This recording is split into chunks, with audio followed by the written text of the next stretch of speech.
नमस्कार दोस्तों, मैं दीपक शर्मा अंग्रीश आपका स्वागत करता हूं द लीगल चैम्बर में। अब दोस्तों, आज की इस वीडियो के अंदर हम एक विल वसीयत से रिलेटेड बड़ी महत्वपूर्ण जानकारी आप सभी लोगों को देने वाले हैं। अब दोस्तों, मैंने बहुत से ऐसी सिचुएशंस में देखा है, बहुत से ऐसे केसेस में देखा है जहां पर एक रजिस्टर्ड वसीयत तक को भी कोर्ट की तरफ से कैंसिल कर दिया जाता है। अब आखिरकार ऐसा होता कैसे है?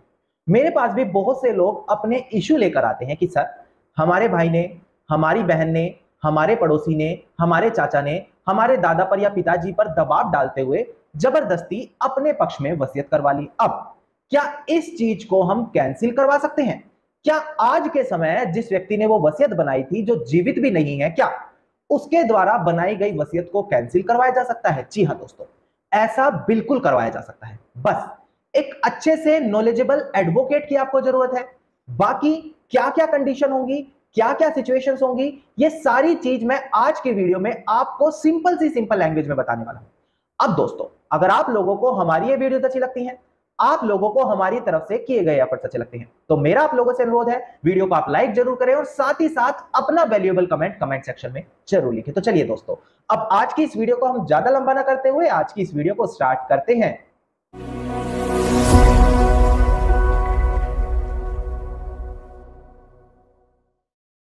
अब देखिए दोस्तों, सबसे पहले मैं आपको एक इंपॉर्टेंट चीज क्लियर कर दूं। अगर आपके पास भी ऐसी एक वसीयत है जिसको आप मेरे थ्रू वेरीफाई कराना चाहते हैं, या फिर चाहते हैं कि आप हमारी लीगल टीम के थ्रू अपनी विल वसीयत की ड्राफ्टिंग करवाएं ताकि फ्यूचर तक आप सिक्योर हो जाए, तो डिस्क्रिप्शन के अंदर आप लोगों को एक नंबर दिया है, उस नंबर पर आप कॉल करके अपनी कॉल बुक कराकर भी डायरेक्टली हमारे थ्रू अपना प्रोसेस करा सकते हैं। इसके अलावा अगर आप अपने किसी मैटर में लीगल एडवाइस कंसल्टेशन मेरे थ्रू पाना चाहते हैं, तो सेम डिस्क्रिप्शन के अंदर दिए गए नंबर पर कांटेक्ट करके आप अपनी कॉल बुक कराकर डायरेक्टली मुझसे कंसल्टेशन कर सकते हैं। अब दोस्तों, सबसे पहले मैं आप लोगों को क्लियर कर दूं कि आज की वीडियो में कुछ इंपॉर्टेंट प्रोविजन, साथ ही साथ ऑनरेबल सुप्रीम कोर्ट की कुछ महत्वपूर्ण जजमेंट आप लोगों के लिए लेकर आए हैं, जहां पर यही स्थिति बताई गई है कि किस किस कंडीशन में एक वसीयत को संदेह की नजर से देखा जाएगा, यानी कि सस्पिशियस सर्कमस्टांसेस में देखा जाएगा। कौन कौन सी ऐसी कंडीशन है जहां पर रजिस्टर्ड वसीयत को भी कैंसिल कर सकते हैं, ये सारी चीज अब मैं एक एक करके आपको क्लियर करने वाला हूं। यहां से आप लोगों को वीडियो को बड़ी ध्यान से देखना होगा ताकि पूरा कंसेप्ट आपको क्लियर हो। देखिएगा, सबसे पहले डिस्प्ले पर आपको एक प्रोविजन दिखाई देगा इंडियन सक्सेशन एक्ट का, इस पर आप ध्यान दीजिएगा दोस्तों। मैं बात कर रहा हूं सेक्शन 63 इंडियन सक्सेशन एक्ट के बारे में। यहां पर एक बेसिक प्रोसेस बताया गया है, जहां पर एक वसीयतकर्ता किस तरीके से वसीयत बनाए, किन किन प्रिकॉशंस का ध्यान दे, वो यहां पर लिखा गया है। और ये बेसिक चीज ज्यादातर लोग गलती कर बैठते हैं जब बाद में सामने वाली पार्टी का एडवोकेट उनको इन चीजों पर घेर कर उनकी वसीयत कैंसिल करवा देता है। डिस्प्ले पर ध्यान दीजिएगा, इस प्रोविजन पर आप सेक्शन 63 इंडियन सक्सेशन एक्ट कहता है कि एक अनप्रिविलेज विल, यानी कि जो हम आमतौर पर बनाते हैं, वह वसीयत किस तरीके से एग्जीक्यूट करनी चाहिए। इसका ए पॉइंट देखिएगा, यह कहता है कि अगर एक वसीयत करता है तो वो खुद अपने साइन करा सकता है, या फिर अगर वो किसी दूसरे व्यक्ति को ऑथराइज कर रहा है कि वो उसके बिहाफ से साइन करे, तो वो जो दूसरा व्यक्ति साइन करेगा वो वसीयतकर्ता के सामने ही करेगा। इसका बी पॉइंट देखिए। अब जब वो साइन किए गए हैं वसीयतकर्ता की तरफ से या फिर किसी दूसरे व्यक्ति की तरफ से, तो वो इस तरीके से होने चाहिए, इस कंडीशन में होने चाहिए, ताकि वहां पर यह चीज लगे कि वसीयत करने के बाद उस पर साइन किए गए हैं वेरीफाई करने के लिए। कई बार लोगों के कोरे कागज पर साइन कर लिए जाते हैं और उसके बाद वसीयत लिखी जाती है, तो वहां पर यह चीज डायरेक्ट नहीं हो पाती कि ये ब्लैंक पेपर पर साइन नहीं थे बल्कि वसीयत लिखी थी। तो वसीयतकर्ता को इस तरीके से, या फिर जो वसीयतकर्ता जिसको डायरेक्ट कर रहा है उसके इस तरीके से साइन होने चाहिए जहां पर यह चीज दिखाई जाए कि हाँ, वो वसीयत लिखने के बाद ही साइन किए गए हैं। अब इसका सी पॉइंट ध्यान दीजिएगा।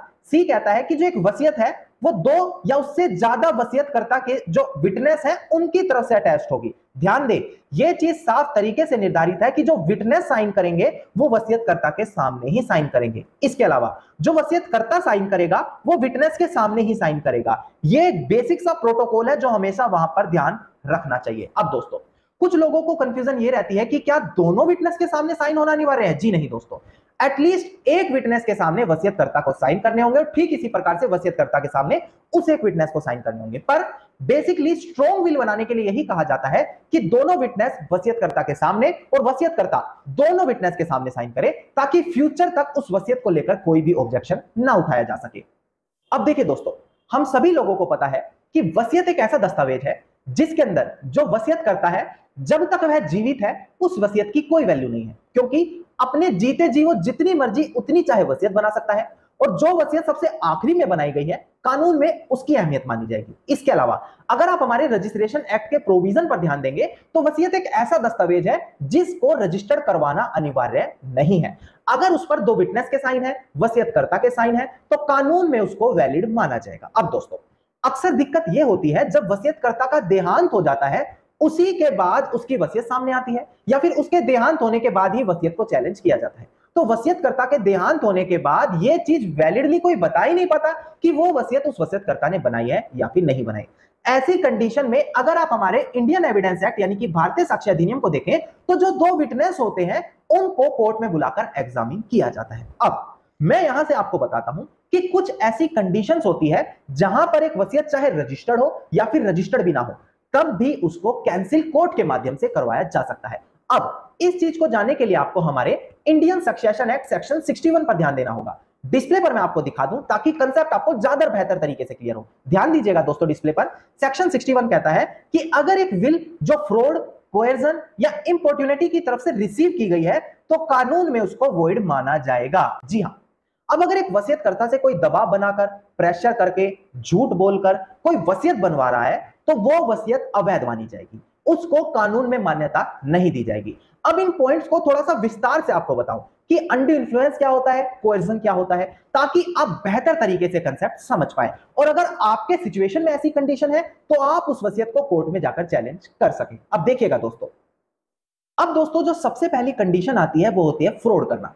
ये ज्यादातर आजकल देखा जाता है। इसमें क्या होता है, वसीयतकर्ता के किसी खाली कागज पर साइन करवा लिए जाते हैं, उनके अंगूठे लगा दिए जाते हैं। अब बाद में जो बेनिफिशियरी है जिसको वसीयत के अंदर हिस्सा मिला है वो अपने हिसाब से उस वसीयत को क्रिएट कर देता है। अब अगर आपकी नजर में ऐसी कोई सिचुएशन है कि ये वसीयत तो फ्रॉडुलेंटली तरीके से बनाई गई है तो आप उस वसीयत को कोर्ट में चैलेंज कर सकते हैं। अब बर्डन ऑफ प्रूफ किसके ऊपर आएगा? अगर आप सेक्शन 101 पर ध्यान दें इंडियन एविडेंस एक्ट, तो बर्डन ऑफ प्रूफ उसी पर आएगा जो उस वसीयत को कोर्ट में जाकर चैलेंज कर रहा है। वैसे इसके ऊपर एक सेपरेट जजमेंट भी है, मैं अलग से आप लोगों के लिए लेकर आऊंगा कि वसीयत की कंडीशन में जो बर्डन ऑफ प्रूफ है वो शिफ्ट किस तरीके से होता है। मैं जल्द ही वो वीडियो आप लोगों के लिए लेकर आऊंगा, आप कमेंट सेक्शन में मुझे लिखिए। अब फ्रॉड करने के बाद जो दूसरी स्थिति होती है वो होती है दोस्तों कोएर्जन। कोएर्जन का दोस्तों मतलब क्या होता है, जैसे कि अगर कोई व्यक्ति किसी दूसरे व्यक्ति के साथ मारपीट करे, उसको हरास करे, किस लिए? ताकि उससे वसीयत अपने पक्ष में लिखाई जा सके। अब अक्सर कई बार लोग मुझसे कॉल पर बात करते हैं कि सर हमारे माता पिता बुजुर्ग थे, अब हमारे चाचा के साथ, हमारे भाई के साथ रहते थे, उन्होंने मारपीट करके जबरदस्ती उन पर दबाव बनाकर खाना नहीं दिया, मारपीट करी, उनसे वसीयत करवा ली। अब ये आता है अंडर कोएर्जन। इस चीज को आप कोर्ट में जाकर चैलेंज कर सकते हैं और उस रजिस्टर्ड वसीयत को, देखिए ऐसी कंडीशन में वसीयत रजिस्टर्ड बहुत ही कम मिलती है, फिर भी अगर वो रजिस्टर्ड है तो आप उस रजिस्टर्ड वसीयत को भी कैंसिल करवा सकते हैं। अब दोस्तों जो तीसरी कंडीशन आती है वो होती है अंडू इन्फ्लुएंस। अब ये अंडू इन्फ्लुएंस एक परिवार के अंदर सबसे ज्यादा देखने को मिलता है। कई बार लोग मुझसे कहते हैं कि सर हमारी बहन ने, हमारे भाई ने रोना धोना करके उनके ऊपर मेंटली प्रेशर बनाकर कि वो आत्महत्या कर लेंगे अगर उनको वसीयत में हिस्सा नहीं दिया गया, उनसे वसीयत बनवा ली गई। अब क्या उस वसीयत को कैंसिल करवाया जा सकता है? जी हां दोस्तों, इस तरीके की अगर कोई वसीयत बनाई जा रही है तो वो अंडू इन्फ्लुएंस में काउंट होगी, जहां पर उनको इन्फ्लुएंस करके, उनको मेंटली दबाव बनाकर वो वसीयत लिखवाई गई है। हां, बर्डन ऑफ प्रूफ शुरुआत में आपके ऊपर रहने वाला है, आपको किस तरीके से साबित करना है अब ये आपका एडवोकेट आपको गाइड करेगा, क्योंकि कुछ चीज अगर मैंने यहां पर ओपनली बता दी तो वो चीज सोसाइटी पर एक गलत मैसेज देगी। बट आपको जानना इतना जरूरी है कि अगर एक ऐसी कंडीशन वहां पर बनी हुई है तो वो अंडू इन्फ्लुएंस में काउंट होगी और उस वसीयत को भी कैंसिल करवाया जा सकता है। अब दोस्तों अगली कंडीशन आती है सस्पिशियस सर्कमस्टांसेस, यानी कि कोर्ट के सामने वसीयत को संदेहात्मक कंडीशन में हम शो कर दें। अब ये सस्पिशियस सर्कमस्टांसेस कौन से होते हैं ये मैं रेलेवेंट जजमेंट से आपको समझा दूं ताकि कंसेप्ट आपको पूरा क्लियर हो जाए। डिस्प्ले पर ध्यान दीजिएगा, जजमेंट का नाम था Kavita Kanwar versus Miss Pamela Mehta and others. बड़ी महत्वपूर्ण जजमेंट थी, इस पर ध्यान दीजिएगा। सस्पिशियस सर्कमस्टांसेस बताए गए हैं when it is not normal और not normally expected in normal situation, यानी कि वसीयत के अंदर एक ऐसी स्थिति है जो नॉर्मली सिचुएशन में कोई नहीं कर सकता एक नॉर्मल इंसान। जैसे कि मान लेते हैं जो वसीयत पर साइन किए गए हैं वो शेकी, हिलते डुलते हाथों में है, प्रॉपर सिग्नेचर नहीं है वसीयतकर्ता की, जो वहां पर ये दिखा रहे हैं कि वो किसी प्रेशर में थे, या फिर जो वसीयत के अंदर लैंग्वेज है वो प्रॉपर क्लियर नहीं हो रही, ऐसा लग रहा है कि वसीयतकर्ता पर दबाव बनाकर ये लैंग्वेज लिखवाई गई है, या फिर वसीयतकर्ता का अगर किसी भी पारिवारिक सदस्य के साथ कोई मतभेद नहीं था, इसके बावजूद प्रॉपर डिस्ट्रीब्यूशन नहीं किया गया प्रॉपर्टी का। इसके अलावा अगर एक लीगल ईयर को बेवजह बाहर कर दिया, वो उनकी देखभाल करता था, सब कुछ वही संभालता था, उनको बेवजह बाहर कर दिया, कोई रीजन नहीं है, तो ये चीज कोर्ट को दिखाने में मजबूर करती है कि एक आम तौर पर इंसान ऐसा कभी नहीं करेगा। या फिर जो बेनिफिशियरी है, यानी कि जिसके पक्ष में वसीयत की गई है, अगर वो ज्यादा ही एक्टिव रोल प्ले कर रहा है, वो ही जाकर विटनेस के उसमें साइन कर रहा है, उसी का कोई क्लोज फ्रेंड विटनेस पर साइन कर रहा है, तो ये कोर्ट को ये दिखाता है कि बेनिफिशियरी ने ऐसी कोई कंडीशन या फिर फोर्स वहां पर वसीयतकर्ता पर किया था जाकि वसीयत उसके पक्ष में आ जाए। वैसे तो एक महत्वपूर्ण जजमेंट भी इस फेवर में आई थी, जहां पर ऑनरेबल सुप्रीम कोर्ट ने यही कहा था कि अगर बेनिफिशियरी एक एक्टिव रोल प्ले कर रहा है तो हमेशा ये नहीं होगा, ध्यान दें, हमेशा ये नहीं होगा कि वसीयत फ्रॉडली बनवाई गई है, पर कुछ कंडीशन में होगा। वो मैं एक अलग जजमेंट की वीडियो है, आप लोगों के लिए जल्द ही चैनल पर लेकर आ जाऊंगा, आप कमेंट सेक्शन में मुझे लिख सकते हैं। ये सारी कंडीशन ऐसी है जब कोर्ट उस वसीयत को शक की निगाहों से देखती है और उस वसीयत को चैलेंज किया जा सकता है।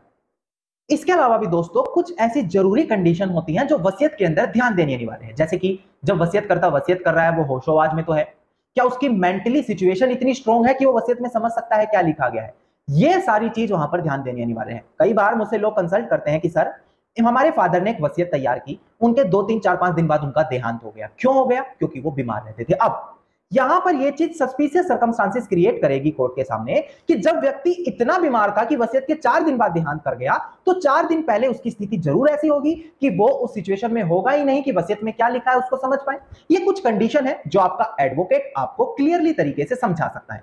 तो वसीयत को हर तरीके से चैलेंज किया जा सकता है, बट एक अच्छे एडवोकेट की गाइडेंस की आपको जरूरत है। इसके अलावा अगर जब वसीयतकर्ता साइन कर रहा है, वसीयत तैयार कर रहा है, वो किसी दारू के नशे में है या फिर वो पागलपन का शिकार है, 18 साल से कम है, अनसाउंड माइंड है, ये कुछ ऐसी कंडीशन है जब उसको वसीयत करने का अधिकार नहीं मिलता। ऐसी कंडीशन में अगर वसीयत की गई है तो उसको भी कोर्ट से चैलेंज करवाकर कैंसिल किया जा सकता है।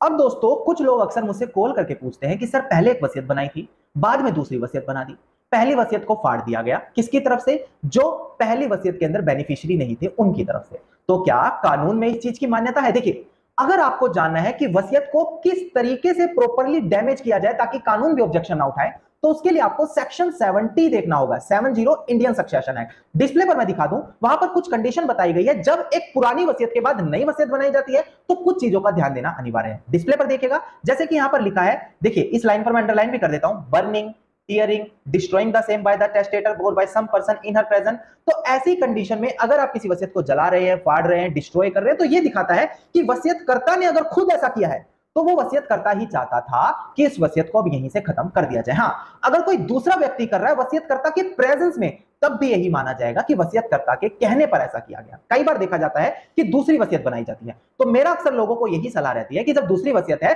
तो पहली वसीयत को क्यों कैंसिल करवाया जा रहा है उसका भी प्रॉपर मेंशन करें, ताकि आपके देहांत होने के बाद किसी भी प्रकार का उस वसीयत को लेकर लड़ाई झगड़ा ना रहे। अब कैसे ध्यान रखना है? एक प्रॉपर एडवोकेट से आप ड्राफ्टिंग करवा ले वसीयत की, क्योंकि प्रॉपर्टी कोई 1000-2000 रुपए की नहीं है, लाखों करोड़ों रुपए की है। तो उसमें अगर आप एक बार ड्राफ्टिंग करवा लेंगे तो आपको ज्यादा सिक्योरिटी मिल जाएगी। अब दोस्तों मैं आप लोगों के साथ एक बड़ी महत्वपूर्ण जजमेंट लेकर आया हूं ऑनरेबल सुप्रीम कोर्ट की, जो वसीयत से रिलेटेड है। पहले केस टाइटल आपको मैं डिस्प्ले पर दिखाकर क्लियर कर दूं। देखिएगा, केस टाइटल है Badrilal versus Suresh and others. इसका सिविल अपील नंबर है 6520 ऑफ 2021। नाउ प्रेजेंट केस में क्या हुआ, एक व्यक्ति वसीयत के अंदर अपनी संपत्ति का बंटवारा अपने बच्चों के बीच में करके चला गया। अब वसीयत के तहत जिसको जो जो संपत्ति अलॉट हुई थी वो लोग उससे सहमत नहीं थे, तो उन्होंने क्या किया, एक आपस में एग्रीमेंट करते हुए उन वसीयत को आपस में बदल लिया। अब यही चीज कोर्ट के सामने आई कि क्या इस तरीके का एग्रीमेंट उस वसीयत पर इफेक्ट डालेगा?